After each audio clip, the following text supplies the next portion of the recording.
Programavime dažnai nutinka taip, kad mes tiesiog, priprantame prie tam tikrų įrankių, laikomės jų įsikibę, net jei kažkur yra geresnis, efektyvesnis sprendimas, tiesiog taip patogiau. Bet ar tikrai? Šiandien panagrinėsime vieną tokį labai dažną Git įprotį ir atrasime komandą, kuri, patikėkit, gali tiesiog apversti visą darbo eigą. Štai čia ir atsiranda toks reiškinys, vadinamas ančiuko sindromu. Ir tai neįtikėtinai gerai paaiškina, kodėl mes, programuotojai, taip atkakliai laikomės kai kurių įpročių. Kaip tas ančiukas, kuris prisiriša prie pirmo pamatyto objekto, mes prisirišame prie pirmų išmoktų komandų. Pavyzdžiui, git stash. Išmokom ir naudojam visur, kur tik papuola, dažnai net nepagalvodami, kad galbūt yra kur kas, tiesiog geresnis būdas. Būdas, kuris sutaupytų ir laiko, ir nervų ląstelių. Gerai, o dabar prie esmės. Prie tos problemos. Viskas prasideda nuo situacijos, kuri turbūt iki skausmo pažįstama absoliučiai kiekvienam, kas dirba su kodu, kai tenka staigiai, tiesiog žaibiškai peršokti nuo vienos užduoties prie kitos. Įsivaizduokim, esat visiškai pasinerę į darbą. Kodas liejasi laisvai, kuriat naują funkciją ir staiga bum, pranešimas. Kritinė klaida, kurią reikia sutvarkyti dabar. Ką darom? Šis klausimas, manau, iškart sukelia tą atpažįstamą, šiek tiek nemalonų jausmą. Na ir koks tas standartinis planas? Dažniausiai jis atrodo maždaug taip. Pirma, visą savo neužbaigtą darbą sukemšam į get stash, tada peršokam į kitą šaką. Ten greitai viską sutvarkom, padarom commit, grįžtam atgal ir tada tas magiškas git stash pop, po kurio belieka tik sukryžiuoti pirštus ir tikėtis, kad niekas nesugrius. Atrodo gana, griozdiškai, tiesa? Ir čia susiduriam su dviem, sakykim, esminiam git stash bėdam. Pirmoji – kairėje nesusektų failų konfliktai. Tiesiog erzina, kai negali peršokti į kitą šaką, nes kažkoks naujas failas turi tą patį pavadinimą. Bet tiesą sakant, didžiausia bėda yra ne tai. Svarbiausias trūkumas yra dešinėje, prarandama paruošimo sritis arba staging area.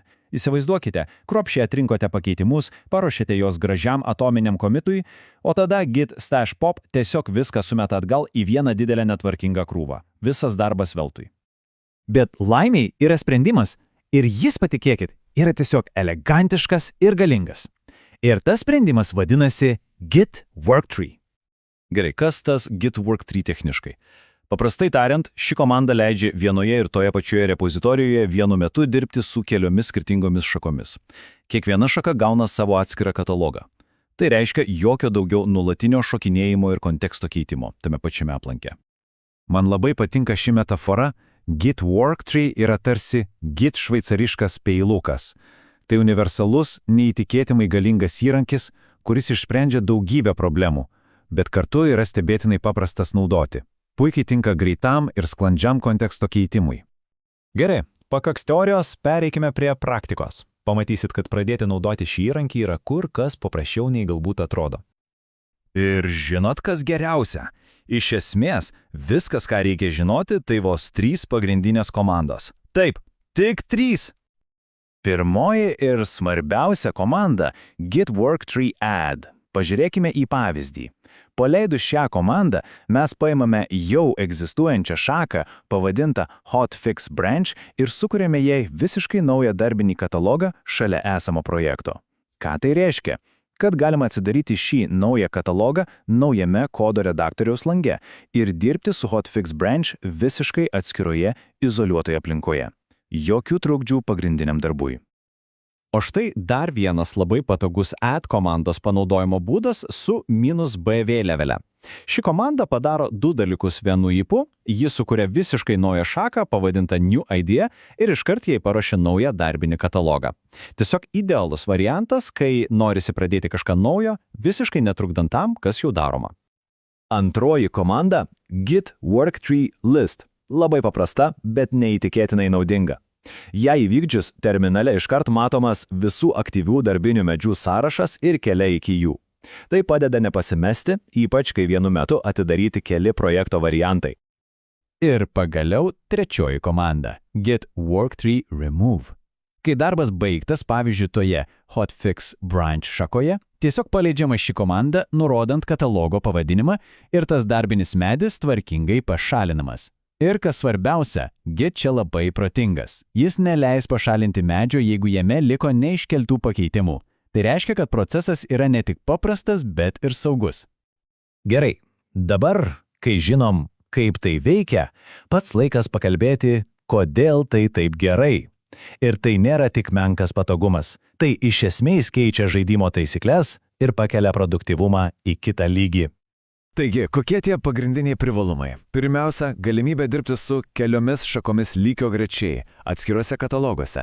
Antra, galima visiškai pamiršti apie prarastą paruošino sritį.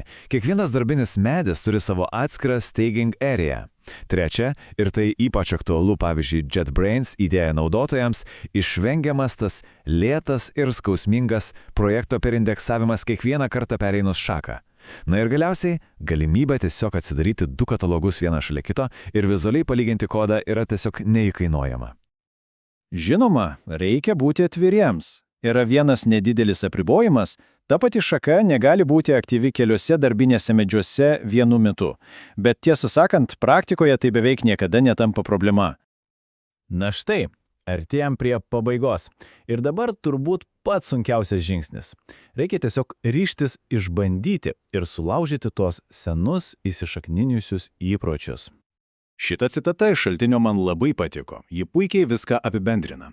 Taip, iš pradžių gali būti šiek tiek keista, reikės laiko, kol susiformuos naujas raumenų atminties įpročis, tačiau ilgalaikėje perspektyvoje nauda yra tiesiog milžiniška.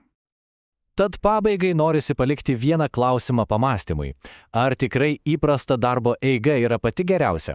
O galbūt jį tiesiog stabdo? Galbūt atėjo laikas duoti šansą Git Worktree ir pažiūrėti, kaip pasikeis produktyvumas?